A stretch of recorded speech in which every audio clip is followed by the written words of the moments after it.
आम्हाला तिकडे याचा स्कोप उरला नाही 29. तुम्हाला इकडे याचा स्कोप आता विचार करता येईल. म्हणजे उद्धव ठाकरेंना मुख्यमंत्री देवेंद्र फडणवीसांची ऑफर. उद्धव ठाकरेंना सत्ताधारी बाकांवर येण्याचा स्कोप.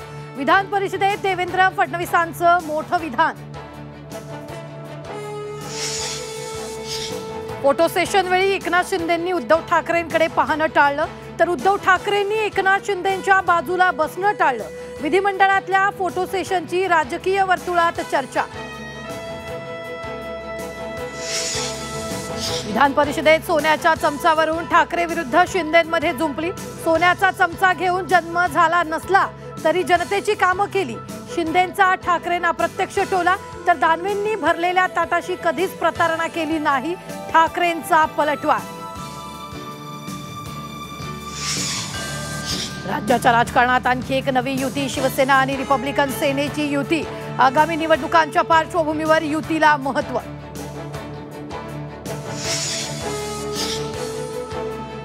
अमित ठाकरेंच्या फोन नंतर नाराजी दूर झाल्याचं प्रकाश महाजनांचं वक्तव्य. ज्येष्ठ नेते फोन करतायत यापेक्षा वेगळं काय हवं, महाजनांची भावना.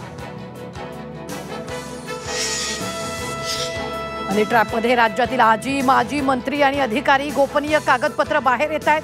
नाना पटोलेंच्या दाव्यानं सभागृह हादरलं. भ्रष्टाचाराच्या भूतांचा रेशनिंगवर डोळा. भ्रष्टाचाराच्या भूतांनी ढापलं गरिबांचं रेशन. धान्यासाठी मृत माणसाचं रेशनिंग दुकानात अंगठे घेतल्याचं झी 24 तासच्या पंचनाम्यात उघड. रेशनिंगच्या भ्रष्टाचाराच्या बातमीची गृह खात्यानेही घेतली दखल. भ्रष्टाचारावर कठोर कारवाईचे गृहराज्यमंत्री योगेश कदमांची ग्वाही. राजकीय विधान करायचं असेल तर पत्रकार परिषद घेऊन सांगेन. युतीवरून सुरू असलेल्या चर्चांवर राज ठाकरेंनी सुनावलं. मराठीत अर्ज स्वीकारण्यास नकार देणाऱ्या बँकेची माफी. मनसेच्या दणक्यानंतर नागपुरातील युनियन बँकेच्या मॅनेजरचा माफीनामा.